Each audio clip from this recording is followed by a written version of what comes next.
Hello. I have not made a video in a while because I decided for the summer that I was going to really focus on myself and just kind of pursue my own ideas without having any output to them.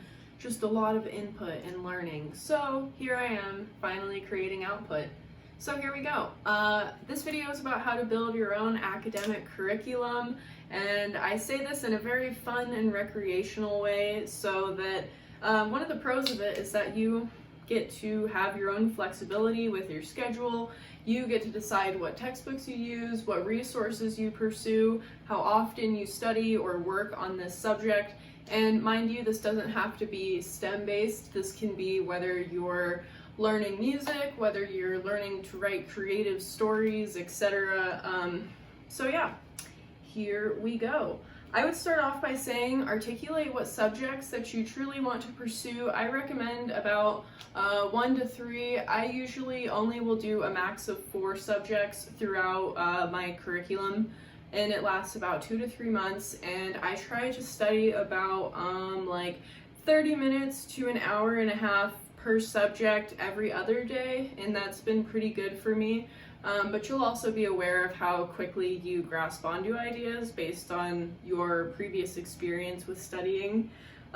It's really important to not just pick a subject out of thin air. You really should reflect on how it will bring you a step forward in pursuing your goals, and how will this really bring you into a new chapter of your progress. So next we have to recognize your learning style. Some that I could list off for you are we have visual, so obviously if you prefer to like infographics, even pictures, videos, those are really cool. Hands-on learning, that would be more for people who are into STEM, engineering probably. If you want to get your hands dirty, or you want to learn to build a table or something, you have that opportunity. Auditory and more oral communication for lectures is also good. I personally prefer to read textbooks. I love reading, especially in that organized format, but it's unique to everybody, and once you recognize your own learning style, you're able to really find a better way to actually pursue your interests, because there's an opportunity for all subjects into different approaches. Next, very cool, this is the best part, but finding resources. Even the books you see here, they're all thrifted, which is pretty cool.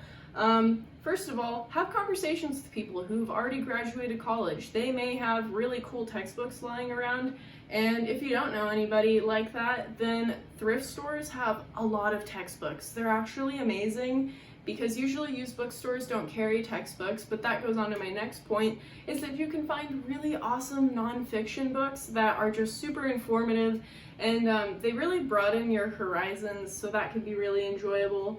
Next, I would say you can find a lot of free online PDFs. Those are super cool too, because usually they're a lot shorter than books. They're like 20 to 30 pages, but a really small font.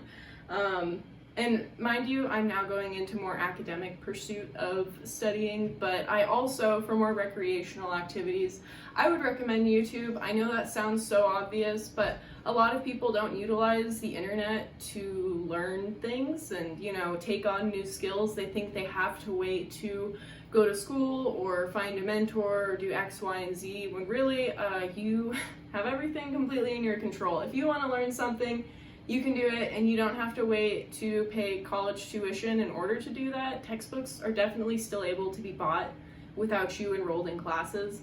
And although that sounds counterintuitive, I know you're not gaining credit, but you're getting credit like up here, which I think is very important.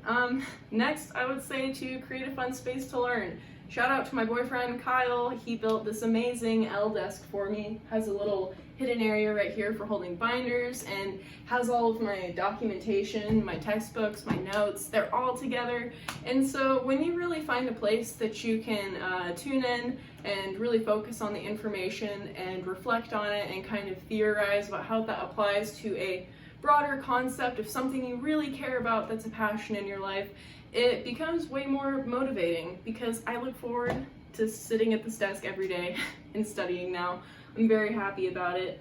And my last point to make, because I want this to be a quick video, but don't be scared to switch up subjects and to kind of switch up your curriculum.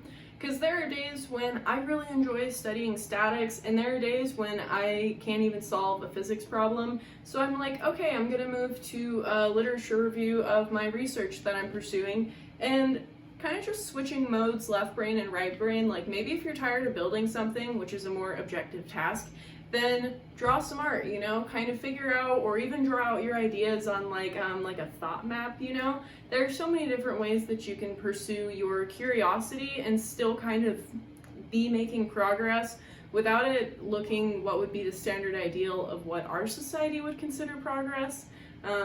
It's a very personal preference, and it can become really cool if you let it be cool. So yeah, that's what I've been working on, and I love studying and learning in school, and I hope that I can encourage you all to feel that way as well. Peace out, Cub Scouts. Bye.